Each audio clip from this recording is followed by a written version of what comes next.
because the Ignatian education actually gives us a sense of humanity.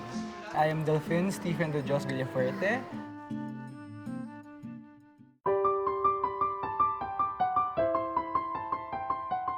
Before, when I was in Ateneo, people used to say Magis, Man for Others, Lux in Domino. It's easy to say, but if you're an Ateneo, you really see people who would inspire you to really do the same.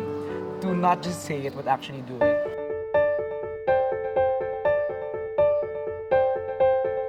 Intrinsically, it's because you have been trained to think of others. You have to be a man for others. And beyond philosophy class, beyond theology class, where it's always ingrained in us na ang kalipunan at ang kapwa, ang pagiging tao para sa iba, ang sumasakatawang diwa. So many philosophical terms. And honestly, I felt in many of my classes, I had to ground it in something I would actually do.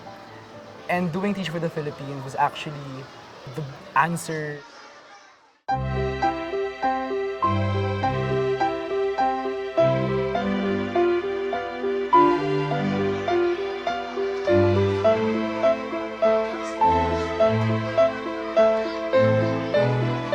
So, why did I choose to teach for the Philippines?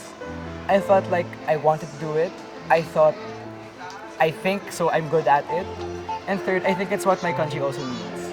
And I guess when they say vocation is the intersection between what you love to do, what you think you're good at doing, and what your country and what God thinks you have to do. That's your vocation. And I guess the challenge there is really how do you connect with each and every individual, with each student who has grown up so differently, who has a different background, who has so many different dreams, and who has so many different degrees of believing in themselves. And the challenge would really be, how can you as a teacher change that and make the student actually a better individual by the time your years old? You may be the only person these students might meet who would actually believe in them. You may be their only champion. You may be a real parent to them. And essentially, that's what an Ateneo education would really want me to do. Na it's not about Ateneo, it's about the Philippines, it's about the world.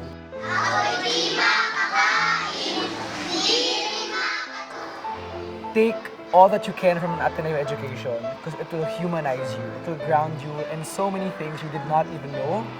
And in this grounding, maybe you would find the right decision which you will own, you will stand by with, and you will make the Philippines, make Ateneo, make everyone in the world proud of what you've done.